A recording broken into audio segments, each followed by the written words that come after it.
स्वागत है आपका इनोफैक्ट्स यूट्यूब चैनल पर। आज हम अमेरिका के एक lady serial killer Nannie Doss की कहानी को देखेंगे, जिसने पैसों के खातिर अपने ही परिवार के लोगों को मौत के घाट उतार दिया था। नैनी डॉस का जन्म 4 नवंबर 1905 को अल्बामा के ब्लू माउंटेन में हुआ था। इसके पिता का नाम जेम्स एफ हेजल था और माँ का नाम लुइसा था। इसके और 4 भाई बहन भी थे, जिसमें एक भाई और 3 बहनें शामिल थी। इसका पिता एक जालिम इंसान था। वो हमेशा घर में मारपीट और झगड़ा किया करता था, इसलिए नैनी और इसकी माँ इससे काफी नफरत करते थे। इसके पिता जेम्स ने अपने बच्चों का स्कूल जाना तक छुड़वा दिया था। दरअसल एक बार नैनी के पढ़ाई में कम नंबर आए थे, इसलिए इसके पिता ने सभी बच्चों का स्कूल जाना छुड़वा दिया था। नैनी जब 7 साल की थी, तब वो अपने परिवार के साथ ट्रेन से अपने किसी रिश्तेदार से मिलने जा रही थी। तभी ट्रेन में उसका सिर सामने की सीट से जा टकराया और उसे सालों तक सिर दर्द का सामना करना पड़ा। साल 1921 में इसके पिता के कहने पर चार्ली ब्रेक्स नाम के आदमी से इसने शादी कर ली। दरअसल चार्ली और नैनी के बीच अफेयर चल रहा था। इसकी भनक इसके पिता जेम्स को लग गई, फिर उसने इनकी शादी करवा दी। शादी के बाद नैनी को 4 बेटियां हुई, लेकिन इसके और इसके पति चार्ली के रिश्ते हमेशा से ही खराब रहे। इन दोनों के बीच अक्सर झगड़ा होता रहता था। इन झगड़ों से परेशान होकर इसने नशा करना शुरू कर दिया। साल 1927 में फूड पॉइजनिंग की वजह से इसके 2 बेटियों की मौत हो गई। इसके बाद भी इनके झगड़े कम नहीं हुए।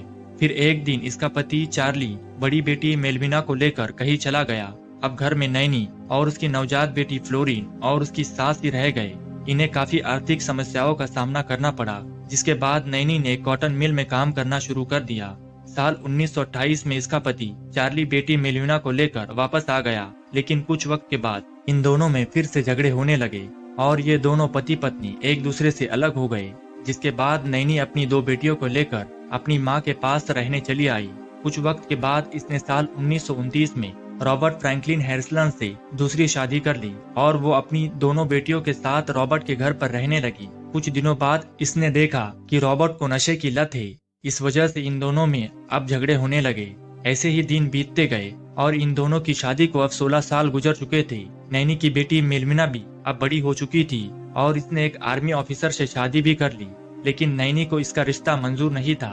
साल 1943 में इसकी बेटी मेलविना को एक बेटा हुआ, जिसका नाम रॉबर्ट ली हेंस रखा गया। इसके 2 साल बाद इसे एक और बच्चा हुआ, लेकिन पैदा होने के कुछ देर बाद ही इसकी मृत्यु हो गई।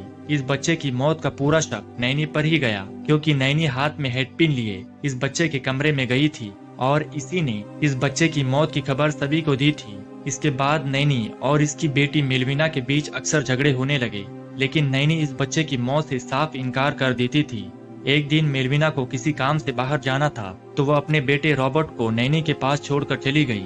जब वो घर लौटी तो उसे पता चला कि उसके बेटे रॉबर्ट की मौत हो गई है। इस पर उसने फौरन पुलिस को इसकी सूचना दी। पुलिस ने जब रॉबर्ट का पोस्टमार्टम करवाया तो पता चला कि सांस न आने के कारण इसकी मृत्यु हुई थी, लेकिन पुलिस ने इस मामले को इतनी गंभीरता से नहीं लिया और इस केस को बंद कर दिया। इसके 2 महीने बाद नैनी रॉबर्ट के इंश्योरेंस के पैसे लेने इंश्योरेंस ऑफिस पहुंच गई। यहाँ से इसे $500 रकम मिली। कुछ दिनों बाद इसका दूसरा पति हैरिसन इसके पास पहुंच गया और इसने नैनी से जबरदस्ती की। इसका बदला लेने के लिए नैनी ने इसके शराब के बोतल में चूहे मारने की दवा डाल दी, जिसे पीकर हैरिसन की मौत हो गई। फिर कुछ दिन गुजर जाने के बाद नैनी की मुलाकात अर्ली लेनिंग नाम के व्यक्ति से हुई, जिससे नैनी ने शादी कर ली। अब इनके बीच कुछ दिन सब कुछ ठीक रहा, लेकिन कुछ दिनों बाद इनके बीच भी विवाद होने लगे। दरअसल अर्ली को भी शराब पीने की आदत थी, जिस वजह से इन दोनों में झगड़े होते थे। एक दिन नैनी इसे छोड़कर चली गई, लेकिन कुछ वक्त बाद वो वापस इसके पास चली आई और कुछ वक्त बाद इसके पति अर्ली की मौत हो गई। नैनी ने लोगों को बताया कि हार्ट अटैक से अर्ली की मौत हुई है, जिसके बाद इसके इंश्योरेंस के पैसे को भी नैनी ने हासिल कर लिया। अब घर में सिर्फ इसकी बूढ़ी सास बची थी, जिसे भी इसने मार दिया और ये यहाँ से शिफ्ट होकर अपनी अपाहिज बहन डोवी के घर रहने चली आई। जिसके कुछ दिनों बाद इसकी बहन की भी मौत हो गई। इसकी मौत पर नैनी ने लोगों को बताया कि बीमारी की वजह से इसकी मृत्यु हुई है। नैनी ने इसके घर पर कब्जा कर लिया और वो अकेली इस घर में रहने लगी। अब इसने अपने चौथे पति की तलाश शुरू कर दी। एक दिन इसकी मुलाकात रिचर्ड मॉर्टन से हुई और नैनी ने इससे शादी कर ली। इस शादी के कुछ वक्त बाद नैनी को पता चला कि इसके पति रिचर्ड के बाहर ताल्लुकात थे। अब इस बात को लेकर इन दोनों में झगड़े होने लगे। साल 1953 में इसकी मां इनके साथ रहने आ गई, जिससे नैनी को काफी परेशानी होने लगी। इसलिए इसने इसे भी जहर देकर मार दिया और इसके 3 महीने बाद इसने पति रिचर्ड को भी मार दिया।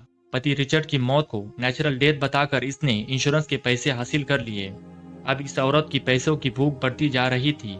इसने अब एक और शिकार की तलाश शुरू कर दी। 1 महीने बाद इसने सैमुअल डॉस नाम के आदमी से शादी कर ली और इसने एक दिन इसके खाने में जहर मिला दिया, लेकिन सैमुअल बच गया। जहर देने के बावजूद इसे नैनी पर शक नहीं हुआ, जिसके कुछ दिनों बाद नैनी ने इसे फिर से जहर दे दिया और इस बार इसकी मृत्यु हो गई।